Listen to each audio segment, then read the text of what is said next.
ನಮಸ್ಕಾರ ವೀಕ್ಷಕರೇ, ಇವತ್ತಿನ ವಿಡಿಯೋದಲ್ಲಿ ಎಲೆಕೋಸನ್ನು ಕಟ್ ಮಾಡಿ ತಂದು ಪಲ್ಯ ಮಾಡುವ ವಿಧಾನವನ್ನು ತೋರಿಸ್ತಾ ಇದ್ದೀನಿ.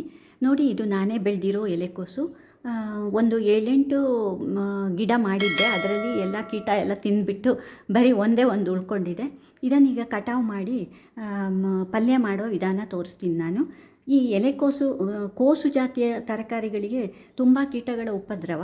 ಅದಕ್ಕೆ ರೈತರು ನಾನಾ ರೀತಿಯ ವಿಷಪೂರಿತ ಕೀಟನಾಶಕಗಳನ್ನು ಸಿಂಪಡಿಸ್ತಾರೆ. ಮನೆಯಲ್ಲೇ ಆರ್ಗ್ಯಾನಿಕ್ ಆಗಿ ಕೀಟನಾಶಕ ಮಾಡಿ ಈ ಗಿಡಕ್ಕೆ ನಾನು ಸ್ಪ್ರೇ ಮಾಡಿದ್ದೀನಿ. ಹೀಗೆ ಆರ್ಗ್ಯಾನಿಕ್ ಆಗಿ ಬೆಳೆದ ಕೋಸು ಇದು. ಇದಕ್ಕೆ ಈ 3 ತಿಂಗಳಾಯ್ತು ಈಗಾಗಲೇ. ಇನ್ನೂ ದೊಡ್ಡದಾಗಿ ಬೆಳೆಯೋ ಲಕ್ಷಣ ಏನೂ ಕಾಣ್ತಿಲ್ಲ.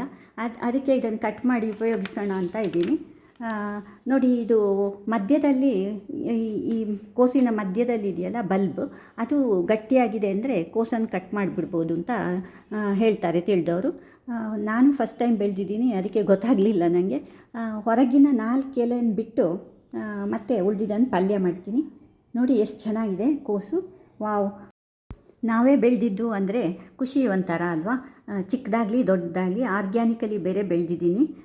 ನಾವು ಸಗಣಿ ಗೊಬ್ಬರ ಮತ್ತು ಸ್ವಲ್ಪ ಒಣ ಎಲೆ ಹಾಕಿದ್ದು ಬಿಟ್ಟರೆ ಮತ್ತೇನೂ ಹಾಕಿಲ್ಲ. ಲಾಸ್ಟ್ ಟೈಮ್ ಇದೇ ಥರ ಕ್ಯಾರೆಟ್ ಬೆಳೆದಿದ್ದನ್ನು ವಿಡಿಯೋ ಮಾಡಿ ಹಾಕಿದ್ನಲ್ಲ ಫ್ರೆಂಡ್ಸ್, ಅದು ತುಂಬ ಚೆನ್ನಾಗಿತ್ತು. ಮನೆಯಲ್ಲೇ ಬೆಳೆದಿದ್ದು ಅನ್ನುವಾಗ ರುಚಿ ಜಾಸ್ತಿ. ಎಲೆಕೋಸು ನನ್ನ ಮಗಳ ಫೇವರಿಟ್ ತರಕಾರಿ. ಕೋಸು ಬೆಳೆಯೋದು ಕಷ್ಟ ಅಂದರೂ ಬೆಳಿ ಅಂತ ಅವಳೇ ಒತ್ತಾಯ ಮಾಡಿ ನನ್ನ ಹತ್ರ ಬೆಳೆಸಿದ್ಲು. ಈಗ ಒಂದು 7-8 ಗಿಡದಲ್ಲಿ ಒಂದಾರು ಸಿಕ್ತಲ್ಲ ಅಂತ ತೃಪ್ತಿ ಆಗ್ತಾಯಿದೆ. ಇದು ಹೊರಗಡೆದು ಲೇಯರ್ ಒಂದು ರೌಂಡ್ ತೆಗಿತೀನಿ. ಅದು ಚೆನ್ನಾಗಿರೋದಿಲ್ಲ, ಮಣ್ಣೆಲ್ಲ ಆಗಿರುತ್ತೆ, ನೆಲಕ್ಕಾಗಿರುತ್ತಲ್ಲ ಅದಕ್ಕೆ.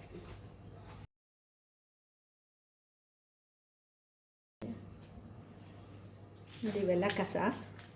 ಮತ್ತು ಬೇಕಂದರೆ ಇನ್ನೊಂದು ಸ್ವಲ್ಪ ತೆಗೀರಿ. ನಾನು ತುಂಬ ಚಿಕ್ಕದಾಗಿದೆ ಇದು. ನೋಡಿ, ನಾನು ಇಷ್ಟು ತೆಗ್ದಿದ್ದೀನಿ, 6-7 ತೆಗ್ದಿದ್ದೀನಿ. ಇವಿಷ್ಟಿದೆ. ಇಷ್ಟು ನೀನು ತೊಳೆದ್ಬಿಟ್ಟು ಕಟ್ ಮಾಡಿ ತೊಳಿತೀನಿ.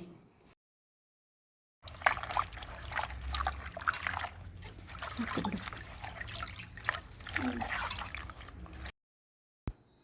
ಇದು ನೋಡಿ, ಒಳಗಿನ ಲೇಯರು ಲೈಟ್ ಗ್ರೀನು, ಎಷ್ಟು ಚೆನ್ನಾಗಿದೆ ನೋಡಿ, ಎಳೆಯದಾಗಿದೆ.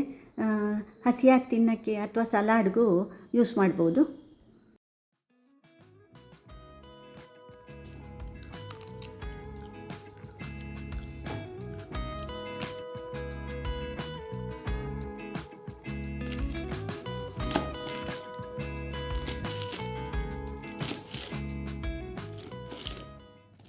ತೊಳೆದು ತಂದ ಕೋಸನ್ನು ಚಿಕ್ಕದಾಗಿ ಹೆಚ್ಕೋತಾ ಇದ್ದೀನಿ. ನಾನಿಲ್ಲಿ ಹಸಿಮೆಣಸು ಹಾಕಿಲ್ಲ, ಖಾರ ನಮ್ಗೆ ಅಷ್ಟೊಂದು ಬೇಕಾಗಿಲ್ಲ. ಖಾರಕ್ಕೆ ನಾನು ಒಣಮೆಣಸು ಹಾಕಿದ್ದೀನಿ. ಆನಿಯನ್ನು ಹಾಕ್ತಾಯಿಲ್ಲ, ನೀವು ಆನಿಯನ್ ಹಾಕ್ಕೋಬೋದು.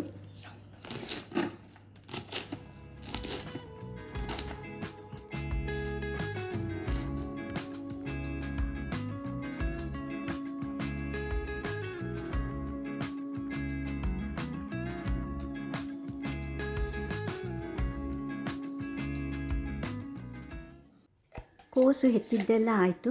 ಈಗ ಪಲ್ಯಕ್ಕೆ ರೆಡಿ ಮಾಡ್ತೀನಿ. ಸ್ಟವ್ ಮೇಲೆ ಒಂದು ಪಾತ್ರೆ ಇಟ್ಟು ಒಂದು 4 ಸ್ಪೂನ್ನಷ್ಟು ಎಣ್ಣೆ ಹಾಕ್ತೀನಿ.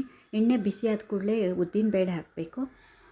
ಸ್ವಲ್ಪ ಉದ್ದಿನಬೇಳೆನ ಮಿಕ್ಸ್ ಮಾಡಿ ಆಮೇಲೆ ಸಾಸಿವೆ ಹಾಕಿ 1-2 ಸ್ಪೂನ್ನಷ್ಟು,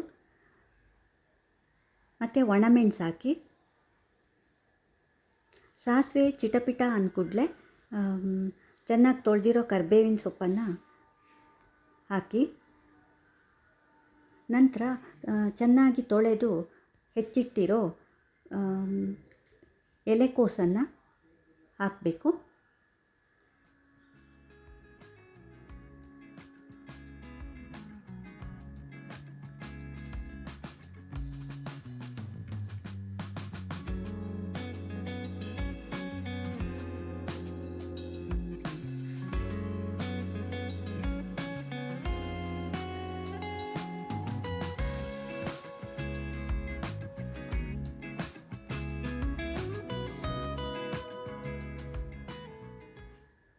ಇದನ್ನು ಸೌಟಿನಲ್ಲಿ ಮಿಕ್ಸ್ ಮಾಡಿ ಆಮೇಲೆ 1 ಲೋಟದಷ್ಟು ನೀರನ್ನು ಪಲ್ಯಕ್ಕೆ ಹಾಕಿ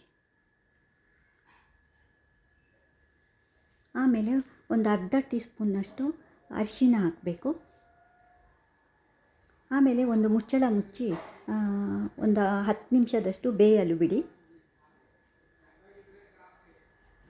ಪಲ್ಯ ಅರ್ಧ ಬೆಂದ ಮೇಲೆ ಮಿಕ್ಸ್ ಮಾಡಿ ಚೆನ್ನಾಗಿ.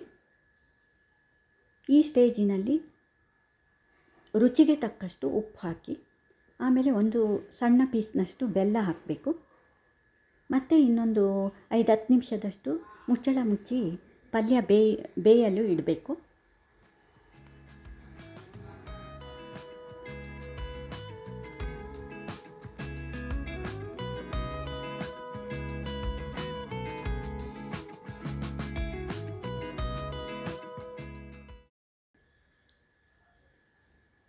ಈಗ ಪಲ್ಯ ಆಗಿದೆ. ಇದಕ್ಕೆ ತೆಂಗಿನ ತುರಿಯನ್ನು ಹಾಕಬೇಕು.